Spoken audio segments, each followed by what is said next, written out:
The alien chamber was silent. Not the usual quiet of a spacecraft humming with machinery, nor the faint resonance of distant stars.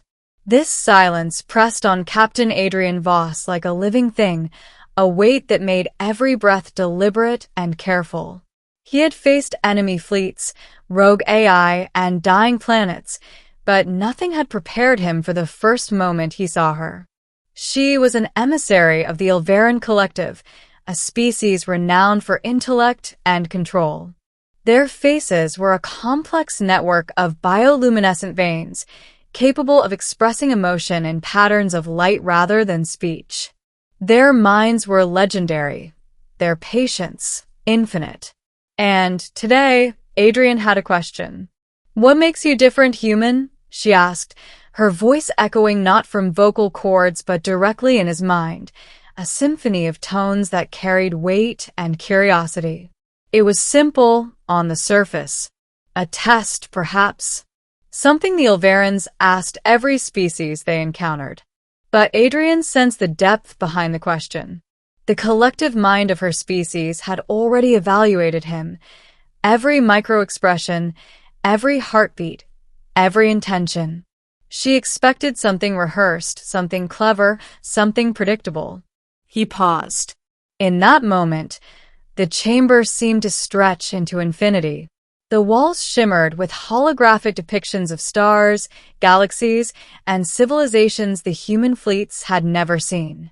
Every eye in the room, or rather, every mind, focused on him. He could hear the unspoken murmurs of other species in attendance, the Arcurians with their crystalline bodies clicking nervously, the Grelithians shifting uneasily, the Teverans who always preferred not to ask questions at all.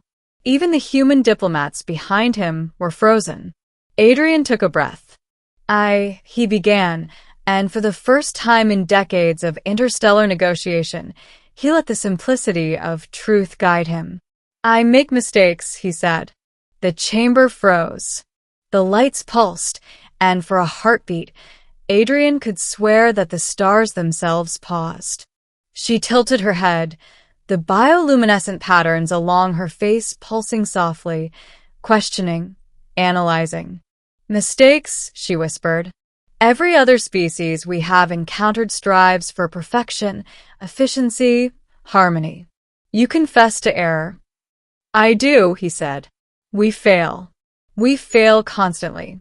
And yet we try again. And again. Sometimes we succeed. Sometimes we destroy ourselves. But we do not stop trying."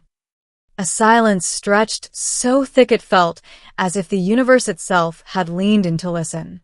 Her eyes, if they could be called that, glimmered like distant galaxies.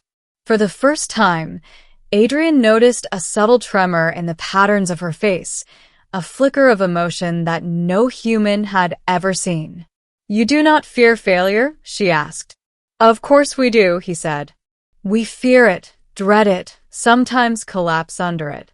But we do not let it define us. We define ourselves by what we do after we fall." The chamber shifted. Holograms of ancient civilizations that had succumbed to perfection flickered and vanished. Adrian realized with a start that she was processing his words not as language, but as philosophy, as truth encoded into the very structures of her consciousness. "Your kind is unpredictable," she said slowly. "Your species is dangerous." "Dangerous," Adrian repeated. "Yes, perhaps. But also capable of hope, of empathy, of imagination. We build bridges even when it is easier to destroy." Another pause. Longer this time. Adrian felt the gaze, or rather, the scrutiny, of every alien presence in the chamber pressing upon him. He could feel their disbelief, their calculation, their fear of what he was about to say next. Then he said it. "And we love," he whispered. "We risk. We sacrifice. We fight not because we are perfect, but because we are human." The chamber went still. Even the air seemed to hold its breath.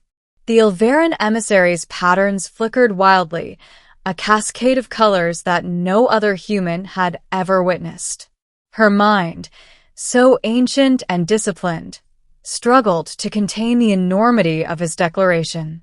"You," she began, voice trembling in thought rather than sound, "you are a paradox." "I suppose we are," he said softly. "A paradox, a contradiction, a species that destroys and creates, that fails and survives. That's what makes us different." Her luminescent face pulsed and shimmered. She stepped closer, the energy in the room intensifying. "You, your species, is alive in ways we cannot measure.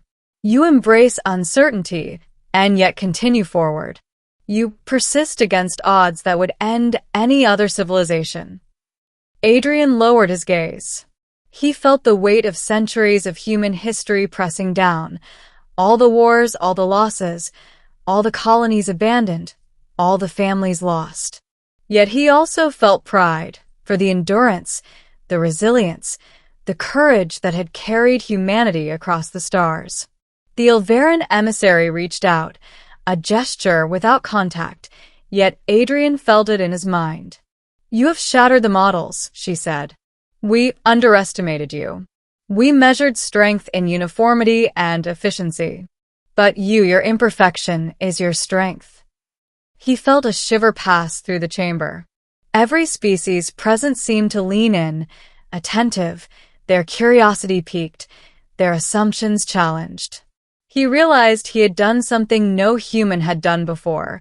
He had spoken not to survive or negotiate, but to convey the essence of humanity in a single truth. "Then," she said finally, almost reverently, "your kind is unpredictable, yes, but not reckless, not ignorant. You are human," he said. The chamber erupted in whispers, not of voices, but of minds communicating in thought, sharing astonishment, recalibrating everything they had believed about humanity. For centuries, species had categorized humans as primitive, fragile, or irrelevant. For centuries, they had underestimated the power of our imperfections. "Your species," the emissary continued, "your unpredictability is a force of nature, a paradoxic continuum. You make the universe alive." Adrian felt his chest tighten. He had survived countless battles, faced enemies who wielded death like a sculptor. Yet this, the understanding, the acknowledgement of what humans were capable of, hit deeper than any victory. "You asked a simple question," he said quietly, "but the answer could shatter reality." The Ylvaran's patterns pulsed one final time, a cascade of brilliant, blinding colors, as if the cosmos itself had been touched by comprehension. Then she receded slightly, her voice calm, measured, but no less awed. "Human," she said, "you have done what no other species could. You have reminded the universe that life is not merely measured in efficiency or survival, but in striving, risking, loving, and enduring despite failure. That is your difference." Adrian nodded, feeling the enormity of the moment settle over him like a blanket of starlight. He understood now that humanity's legacy was not in perfection or conquest, but in resilience, in moral courage, and in the endless pursuit of something better, even when the universe insisted it was impossible. The chamber doors opened. Outside, the stars continued their eternal drift, indifferent and magnificent.